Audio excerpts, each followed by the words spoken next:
Alors c'est un véritable coup de cœur qu'on va vous proposer à présent sur Alsace 20 et c'est tout à fait sincère. Martial Debrief, auteur, écrivain, est avec nous pour l'étonnante histoire de l'Alsace.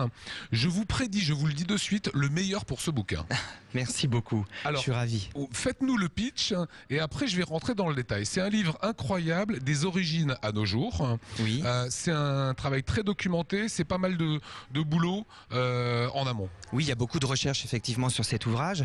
En fait, le but, c'était de relater à l'aide de petites histoires simples, cocasses, avec pas mal d'humour, mais aussi beaucoup de documentation, l'histoire de l'Alsace de moins de 200 000 avant Jésus-Christ jusqu'à l'arrivée du TGV Rhin-Rhône. Ça commence aux premiers Alsaciens. Voilà, c'est la toute première chose où vous nous mettez les premiers Alsaciens. Nos ancêtres sont comestibles.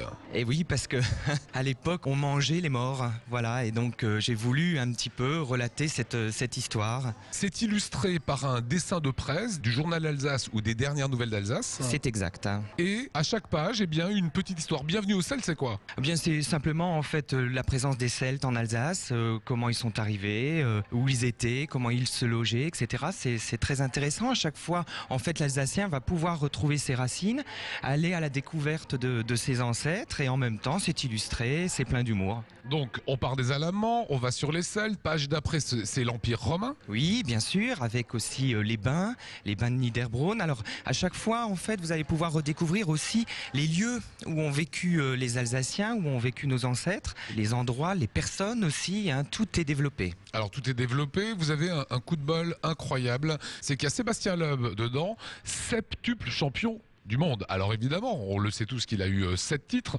La seule chose, c'est qu'au moment où c'est sorti, vous ne le saviez pas encore. Exactement. Oui, en fait, même on a dû.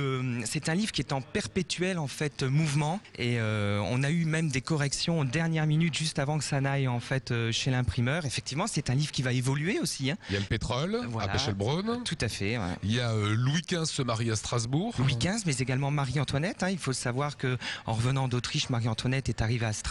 Le passage de l'Alsace à la France s'est passé juste dans notre ville. Louis XV s'est marié par procuration à Strasbourg. Voilà. Alors pourquoi? Il faut le lire tout simplement. Alors il y a évidemment l'histoire de notre Marseillaise, hein, composée par Rouget de Lille et interprétée par des Marseillais à Paris. On se rappelle plus de l'épidémie de choléra qu'il y a eu en Alsace. C'est dommage, hein, parce que l'épidémie de choléra en Alsace a eu de graves conséquences, en tout cas pour la population, et ça permet justement aussi de montrer bien que l'Alsace a eu son histoire épidémique aussi. C'est plein de petites histoires très sympas qui permettent de redécouvrir la région simplement. Voilà, avec bien sûr l'histoire des malgré nous. On a voulu aussi avoir des sujets graves, plus sérieux, mais qui néanmoins ont leur place dans cet ouvrage, parce qu'il faut aussi montrer que l'Alsace a aussi ses petits inconvénients, et voilà. Voilà, ses souffrances, ses douleurs, ses qualités, ses défauts, et ça termine par un petit quiz avec qui a construit le mur païen, comment s'appelle le seul pape alsacien, qu'est-ce que la décapole. Voilà. C'est le petit guide à l'adresse de tous ceux qui aiment l'Alsace ou qui voudraient la découvrir, c'est ce qu'on pourrait dire? Exactement. Et en fait, que l'on soit alsacien ou tout simplement personne touristique qui visite l'Alsace, eh bien, vous redécouvrez complètement l'histoire de l'Alsace très facilement, et vous avez également l'adresse de tous les musées, les numéros de téléphone, enfin tout est dedans. Merci Martial Debrief. Merci à vous Lionel. Voilà, c'est vraiment à mettre dans votre bibliothèque. En tout cas, c'est mon coup de cœur et j'espère que ce sera également le vôtre.